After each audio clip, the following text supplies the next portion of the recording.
hebat dari Jokowi? Dan mengapa Harun Masiku begitu dibela Hasto Kristianto? Kenapa Harun Masiku yang mesti didorong-dorong oleh Hasto untuk jadi anggota DPR?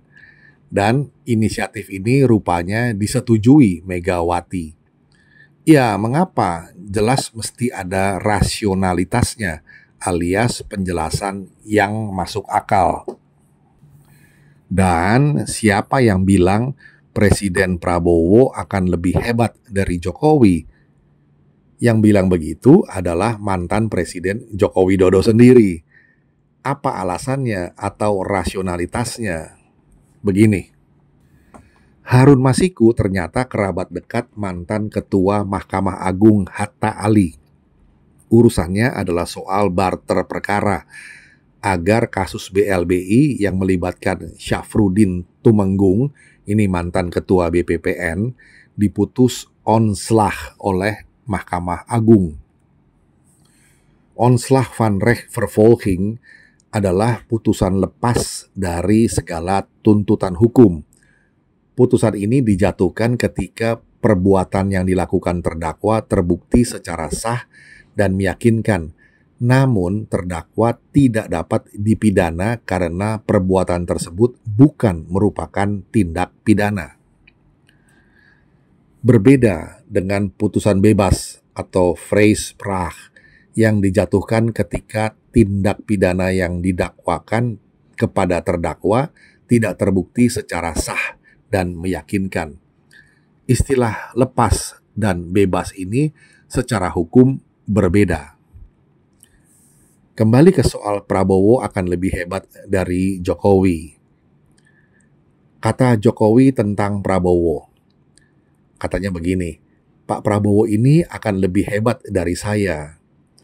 Ini pernyataan yang jarang, atau mungkin malah tidak pernah, keluar dari mulut seorang mantan presiden tentang presiden penggantinya. Pernyataan itu diungkap oleh Sylvester Matutina dalam perbincangannya dengan Ahmad Sahal di kanal Cokro TV. Judulnya Ketemu Jokowi, Sylvester Matutina bicara partai, Hasto, Koni, dan Terong. Karena sebelumnya Sylvester Matutina berkunjung ke Solo dan bertemu dengan mantan Presiden Jokowi sekitar 2 jam lah. Selama itu ia memperbincangkan berbagai hal. Isi pembicaraan dengan Pak Jokowi, hal lain. Ya, yang perlu disampaikan ada beberapa hal yang Pak Jokowi juga mengatakan bahwa kita ngobrol mengenai Pak Prabowo, kan? Itu menarik tuh, mengenai Pak Prabowo. Intinya ada beberapa hal itu Pak Jokowi bilang, Mas, saya yakin Pak Prabowo ini akan lebih hebat dari saya. Gitu. Jadi intinya itu dengan segala macam, dan Pak Prabowo juga ternyata cepat, Mas, untuk mengambil keputusan sama seperti Pak Jokowi. Nggak menunggu lama gitu loh, maksudnya nggak yang mikir ini, mikir itu, langsung umpama ada sesuatu ya kan, kayak kayak kemarin teman-teman komite haji itu langsung ketemu gitu loh sama Bang Dasko, diatur langsung hari itu juga ketemu gitu loh. Itu Pak Jokowi mengelaborasi nggak kenapa beliau berpendapat bahwa Pak Prabowo akan lebih hebat dari Pak Jokowi? Iya, karena ada alasan kenapa, apa yang mendasarinya? Menurut beliau itu Pak Prabowo ini kan sudah punya pengalaman, Mas, dan dia juga banyak baca ya, dan wawasannya juga luas, pergaulannya juga bagus, makanya, dan dia nggak ada kepentingan apapun kecuali hanya untuk Indonesia ini maju sama seperti Pak Jokowi. Jadi nggak ada Pak Prabowo ini nggak tergantung kepada siapapun, intinya itu. Gitu. Jadi dia juga nggak takut sama ketua-ketua partai, nggak takut sama pengusaha, nggak takut juga sama asing. Nah itu yang Pak Jokowi bilang tadi, bahwa Pak Prabowo ini akan lebih hebat dari beliau. Diungkapkan, Prabowo selain punya pengalaman panjang, wawasan luas, berani mengambil keputusan cepat, dan punya minat baca yang tinggi, sehingga ini yang penting, ia dinilai punya kemandirian. Apa maksudnya? Artinya begini, kata Sylvester Matutina, dia nggak takut sama ketua-ketua partai, nggak takut sama pengusaha, nggak takut juga sama asing. Itu yang dibilang Pak Jokowi. Begitu diakui oleh Sylvester Matutina. Nah, ini yang menarik. Nggak takut sama ketua-ketua partai, pengusaha, dan pihak asing. Wah, bagus kalau begitu. Jadi artinya Prabowo tidak bakal bisa ditekan-tekan oleh ketua-ketua partai, pengusaha, maupun pihak asing untuk menghentikan suatu perkara. Ini seru nih. Termasuk kasus Harun Masiku yang di era Presiden Prabowo sekarang ini hendak dibongkar ke akar-akarnya. Menurut Ketua KPK, Setio Budianto, yang mengatur dan mengendalikan Doni Tri Istiqomah, ini seorang advokat dan kader dari PDI Perjuangan, adalah Hasto Kristianto, mengatur dan mengendalikan untuk aktif mengambil dan mengantarkan uang suap yang diserahkan kepada Komisioner KPU Wahyu Setiawan melalui Agustiani Tio Fridelina, mantan anggota Bawaslu dan mantan caleg PDI Perjuangan daerah pemilihan Jambi.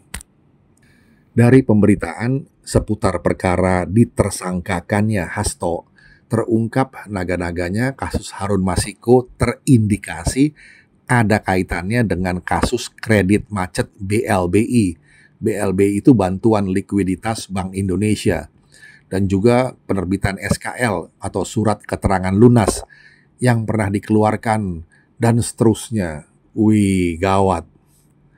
Juru bicara KPK sekarang, Tessa Mahardika, mengatakan Harun Masiku merupakan kerabat dekat ex-ketua Mahkamah Agung Muhammad Hatta Ali. Itu di periode 2012 sampai 2017, yang selanjutnya terpilih kembali beliau ini pada periode 2017 sampai 2022. Jadi ada pengembangan kasus rupanya. Ini masih didalami penyidik KPK. Oh, pantesan. Ini jelas pengembangan perkara yang maha penting. Duit rakyat yang dirampok besar-besaran secara berjamaah berakar jauh sampai ke masalah BLBI, lalu BPPN atau Badan Penyihatan Perbankan Nasional. Dan yang menarik, ini terjadinya di era kepresidenan Megawati Soekarno Putri. Dan kemungkinan besar banyak keputusan dan arahan beliau yang terkait soal ini. BPPN dibentuk berdasarkan Kepres, Keputusan Presiden nomor 27 tahun 1998. Tugas pokoknya untuk penyihatan perbankan, penyelesaian aset bermasalah, dan mengupayakan pengembalian uang negara yang tersalur pada sektor perbankan. Karena kinerjanya buruk, maka pada masa pemerintahan Megawati Soekarno Putri, BPPN dibubarkan pada tanggal 27 Februari tahun 2004 berdasarkan Kepres 15 tahun 2004 tentang pengakhiran tugas dan pembubaran BPPN. Nah, Harun Masiku yang kerabat dekat Ketua MA kala itu, M. Hatta Ali, mungkin dianggap sebagai pihak yang bisa jadi bagian dari solusi untuk membela kepentingan PDI Perjuangan atau Ibu Megawati dalam kaitannya soal BLBI dan BPPN dengan cara keputusan Onslah Syarifuddin Tumenggung. Memang jadi ruwet karena ini seperti sejarawan yang sedang merekonstruksi peristiwa yang terjadi di masa lampau. Untungnya untuk kasus ini masih banyak pelakunya yang masih hidup dan bisa kasih kesaksian yang jujur. Para maling-maling ini ternyata tidak bersembunyi di Antartika. Mungkin tidak tahan dingin ya. Cukup bongkar lewat kasus Harun Masiku, terus dikembangkan ke kasus BPPN dan BLBI. Maka banyak blank spot yang selama ini misterius bisa terkuak, terjaring radar aparat penegak hukum. Mereka yang terlibat, ya silahkan deg-degan. Kabar burung bilang, kabar burung, Harun Masiku masih ada di Jakarta kok. Dalam tanda kutip, diamankan oleh seorang pejabat tinggi negara yang kabarnya pernah dekat dengan seorang ketua partai. Tapi sekali lagi, itu cuma kabar burung. Karena kita bukan seperti Nabi yang bisa berkomunikasi dengan burung, maka berita itu hanya kita anggap sebagai referensi saja. Kalau KPK merasa perlu memverifikasinya, ya silahkan diinvestigasi lebih lanjut. Nggak jauh kok, di sekitaran sini saja. Tapi yang jelas, Pak Jokowi pernah bilang, kita harus mengembalikan apa yang menjadi hak rakyat. Pihak yang melakukan pelanggaran semuanya harus bertanggung jawab atas kerugian negara yang diakibatkan. Dan sekarang ini sedang berlangsung di era kepemimpinan Prabowo Subianto. Seperti Jokowi dulu, ini ranah yudikatif yang tidak boleh dicampuri cabang eksekutif. Nah, kita ambil popcorn. Ini serial bersambung ini.